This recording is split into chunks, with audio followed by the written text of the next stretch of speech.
Hello, and welcome to Convoy Conspiracies, Episode 3.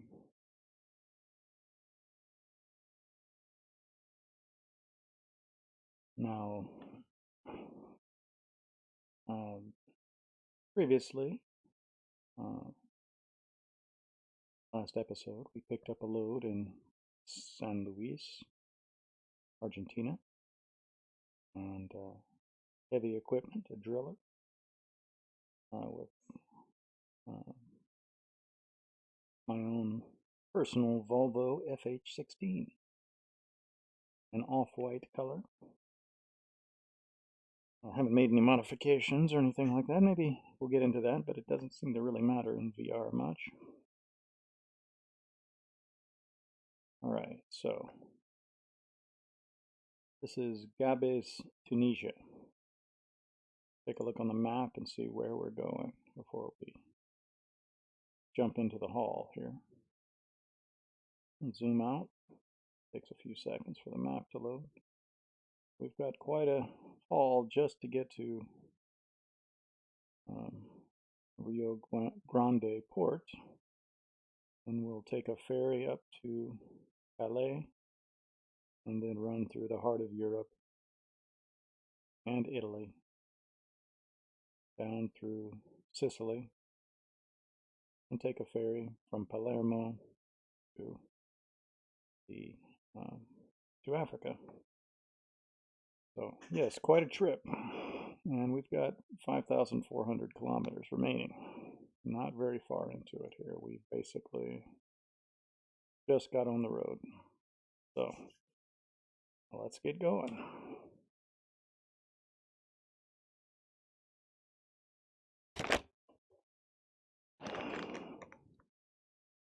So yeah, last time I was talking about politics in the United States. Is Let me recenter my view here. Oh, rolling backwards.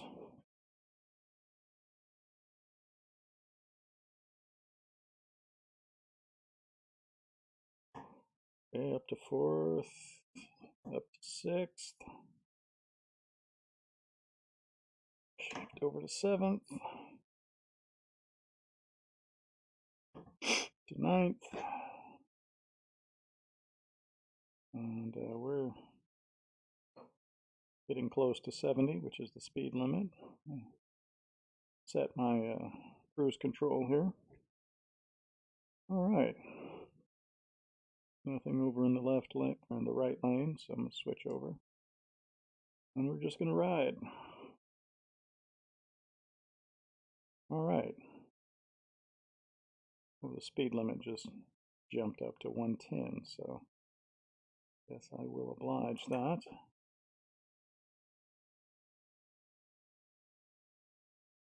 A bridge going nowhere, looks like. There's no road connection on that. Okay, so 10th, 11th. Okay, I'm set the cruise to 110, and we're just going to ride it out here through Argentina.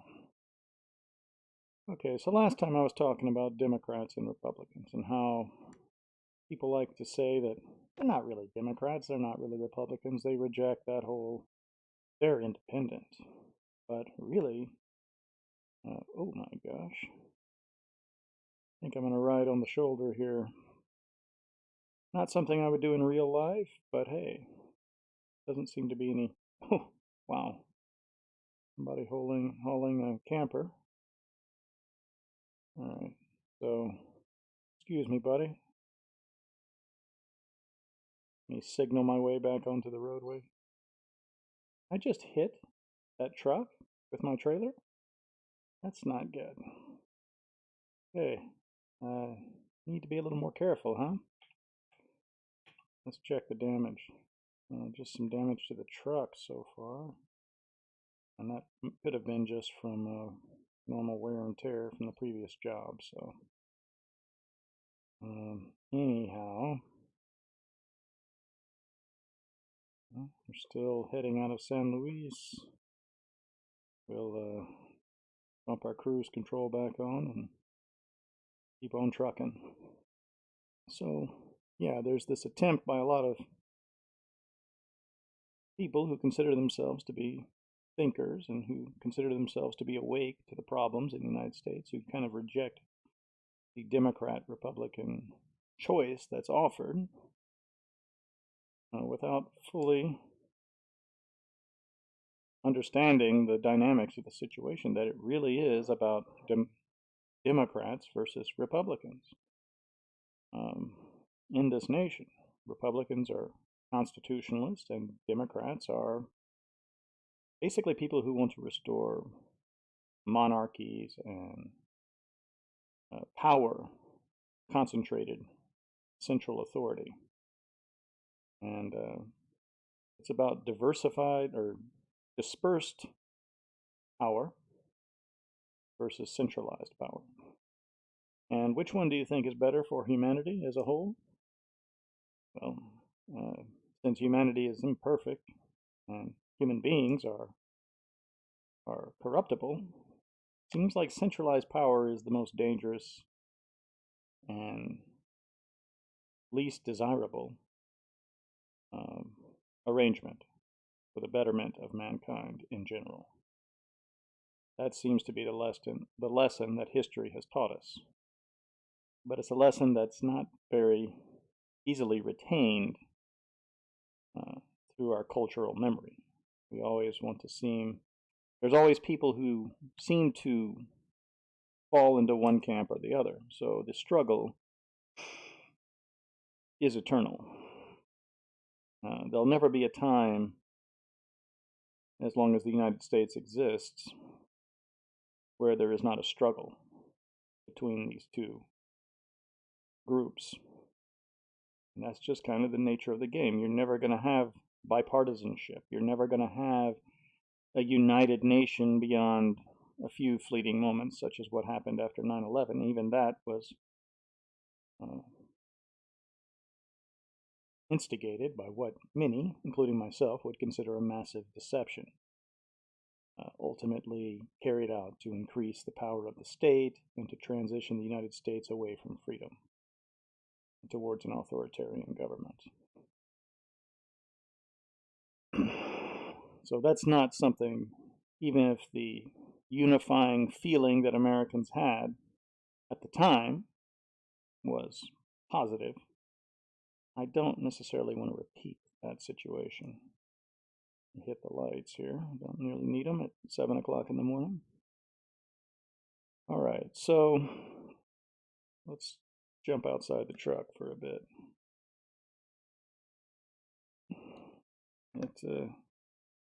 All right, so anyhow, today I want to talk about education again, because that's what sparked the discussion yesterday. I've been reading a book on conservatives and the effect they have had on education in the United States, and it has been a profound effect. There's no denying that. They are significant. Conservatives are a significant portion of our population. Conservatives are not, despite what the author seems to be implying, they're not all ideologically similar. Conserving is an action. Progressing is an action. The end goal is what's important. Conserving or progressing are means to an end. Like I stated yesterday, if I live in a society built on slavery, I'm going to be a progressive. I'm going to want to change that. But if I live in a society built on individual freedom and autonomy, then I'm going to want to conserve that. You see? So there are different types of conservatives and different types of progressives. Now we transition to another topic. One of the, oh my gosh. Let me pull up this here. Let me shift down to 10th. We are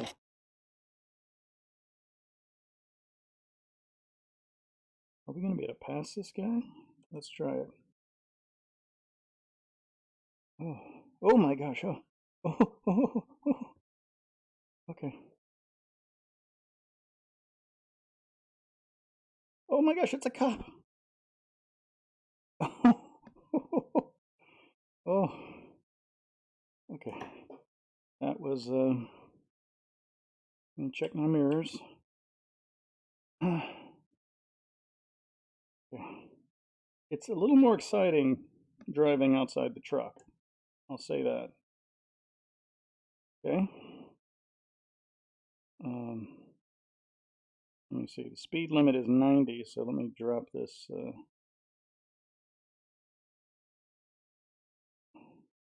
down to the speed limit. I don't get any tickets. It is a little riskier driving in this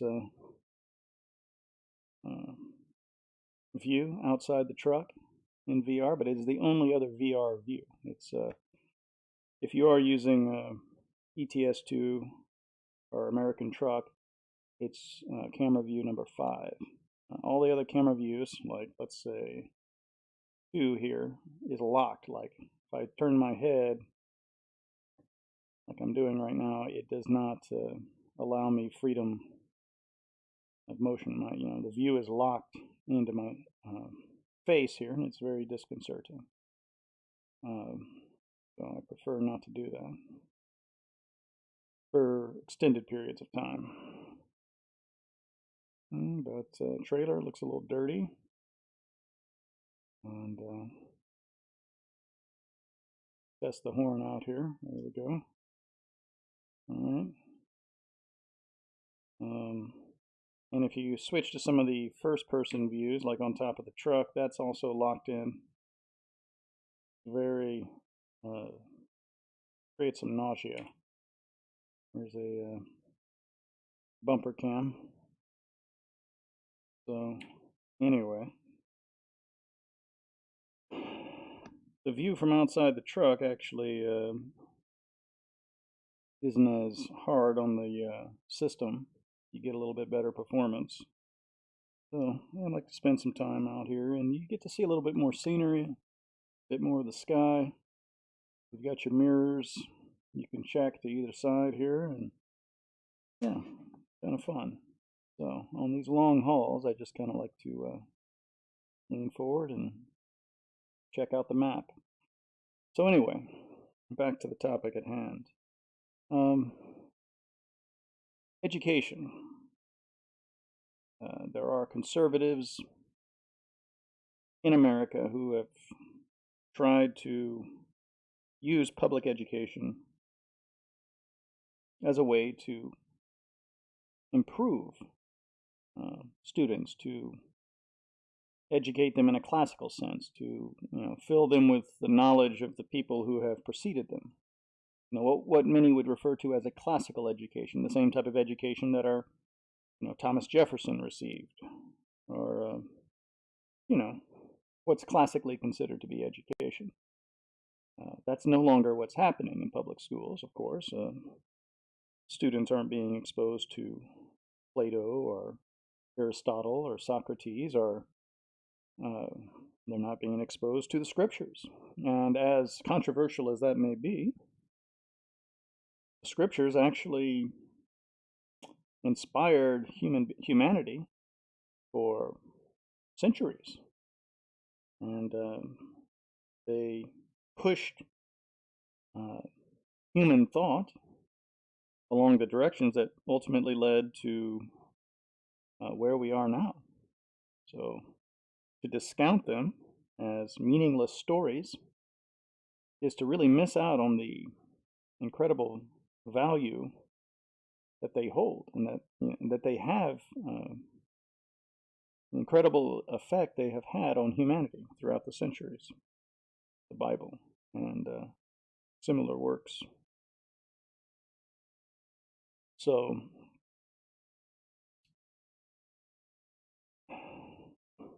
education in its modern public education in the United States in its modern form, going back to the 1920s and the Scopes trial, where William Jennings Bryan faced off against the leading evolutionists and atheist thinkers of the time.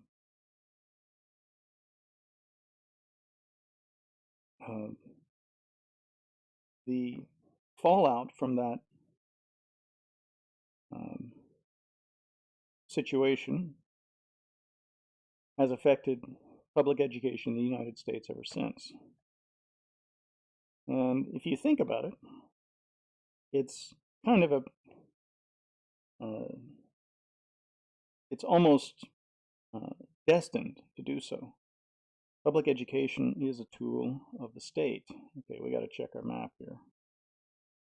Okay, Laboulaye. We're going straight. What is that over there? Laboulaye. I'm not sure how to pronounce that. Oh my gosh, oh, game froze for a second. Okay, speed limit is 80 here. So, nice little river, lake, something. I'll stay in my lane here. Anybody behind me?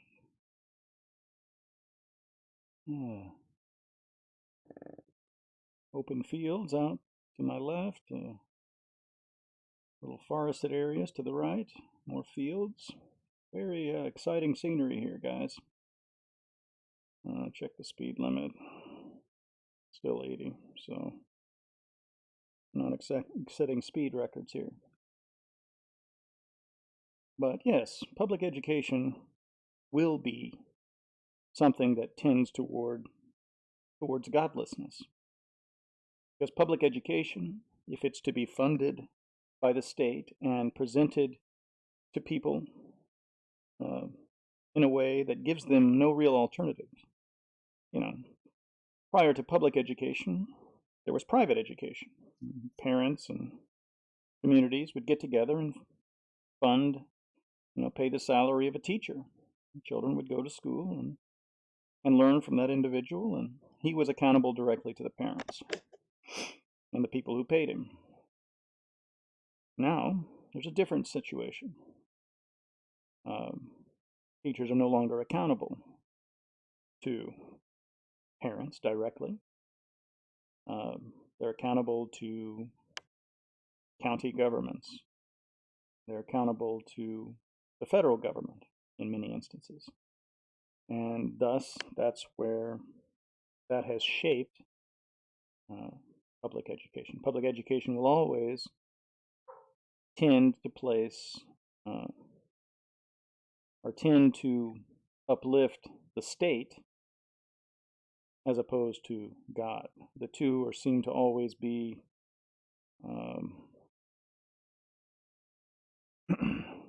at least the people, statists, seem to always be obsessed or fixated on removing people's allegiance to God. Because people who believe in God and who follow the dictates of scriptures and so forth, and who believe in an afterlife and who believe in a greater purpose than their mortal existence, they're not very easily controlled. They're not very easily manipulated. They have, in many respects, transcended mortality and have an immortal perspective. Thus, they are not very amenable to statist and socialist policies. Thus, the state will always war against those who believe in a higher power, a power higher than the state, a power higher than the so-called greatest wisdom of mankind.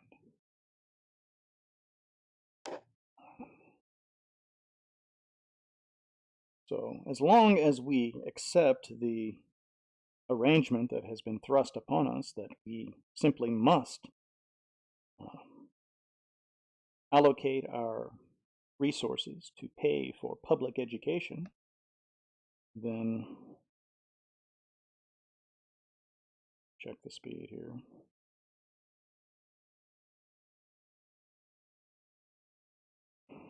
Okay.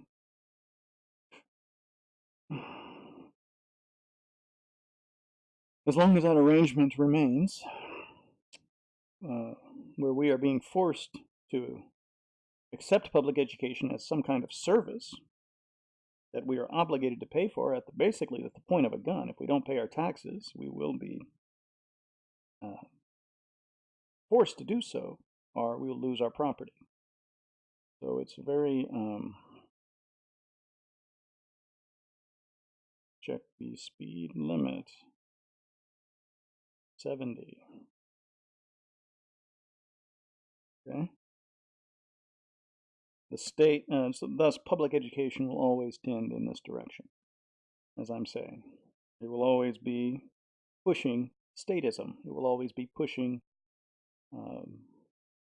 in the direction of progressives moving away from a free society.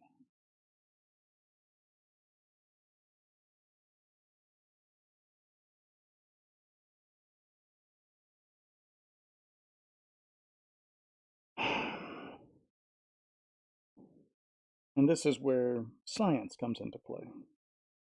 Science is a product of Western thought for the most part.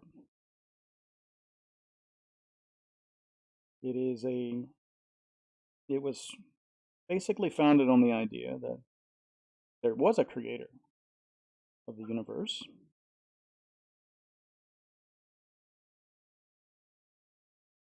and that if there is a creator, then there must be a method to creation. There must be rules to the game. And so that is what prompted men to begin an attempt, a disciplined study, to subsume themselves to observed phenomena, to allow the phenomena to speak for themselves and to attempt to understand them and the rules that govern them. This is what is known as empirical science and the scientific method, where hypotheses must be falsifiable. Whoa, that was a drop. Wow. Okay. All right. Yes, the scientific method demands that if you are to, I better stop in here, grab a nap here. All right.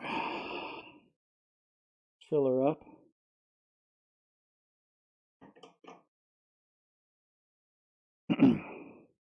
So what I'm basically saying is that science was built on observation. Okay? That's where it comes from. And science without observation, not really science. Yes, there's a lot of theoretical constructs relating to the universe and to many other issues, evolution, other things similar to that, the age of the earth, the Big Bang, these types of theoretical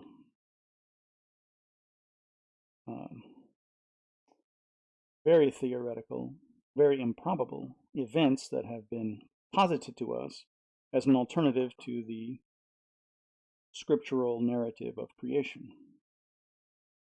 in the Bible. And these things were not observed. You know, I can go down the list. Let's start with, here, let me take a look out here. The gas station here, we're in Argentina. Looks like I need to maybe turn up the settings on the foliage. The trees are spinning. This trailer has seen better days, huh? Driller looks good.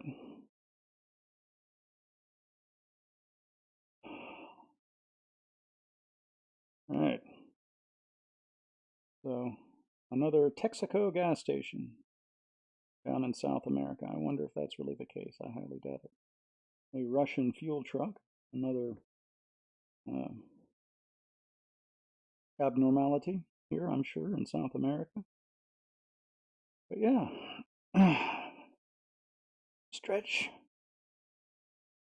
it out.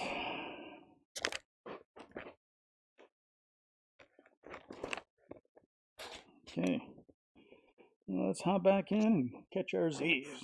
We'll have to do some night driving here.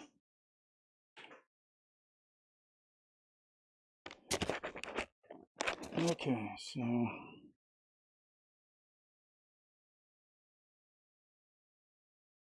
you are getting some rest.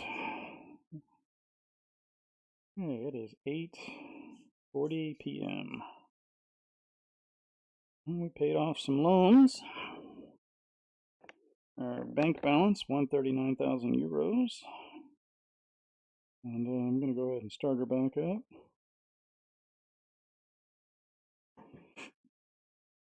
Let's hit the lights.